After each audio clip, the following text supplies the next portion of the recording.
यह बूटी है जनाब वाली, इसकी गोरखपान सुर्ख आखने। ये वो गोरखपान है कि अक्सरी गोरखपान से है, इसने फुल सुर्ख रंग ने। ये बहुत कम लोगों की मिलना है और सन्यासी सारी ज़िंदगी फिरने रहने तो लोने रहने इसकी के गोरखपान सुर्ख लबा है। इसने फ़वाइद व ख़वास से दूसरे गोरखपान और सेम ने के जिगर वास्ते बहुत अच्छा है, बहुत अच्छी चाय इसने बननी है। लोग इसमें कहवा और चाह बनाई पीने जिगर वास्ते, मैदे वास्ते, गर्मी वास्ते, खास करी जेह्ड़े सन एपीटाइटिस जितने उन्होंने वास्ते ये बड़ी यह देखो इसने ये सुर्ख फुल ख़त्म हो गए ना, फुल जो थले डिगने शुरू हो गए। तो ये जी ऐसी छोटे छोटे दाने जिस तरह बूई आमला के दाने होने, इस तरह छोटे छोटे दाने भी लगने।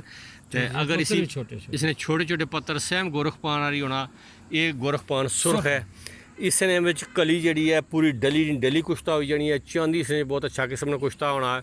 तो जे मुगलस भी बहुत अच्छी किस्म नहीं है। और जिगर ने खास कर बीमारियां जड़ियाँ उन्होंने बहुत अक्सरी है।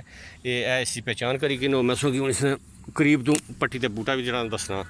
ये लो जी, ये बड़ी अक्सरी बूटी गिनी जानी है। ऐसी तकरीबन सुर्ख रंग ने फुल लगे हुए। ये गोरखपान सुर्ख है। इसकी लोग लोने रहने, बहुत बहुत अरसा जगना ही फिरने रहने कि असें गोरखपान सुर्ख लब्भा है। ये ज़मीन पर मफरूश होनी, पिछी होनी है बिल्कुल।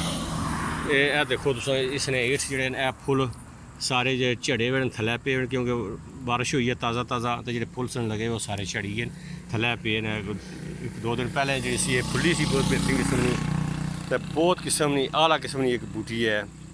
तो ये जी है ये आम सन्यासियों की जरूरत की चीज़ है।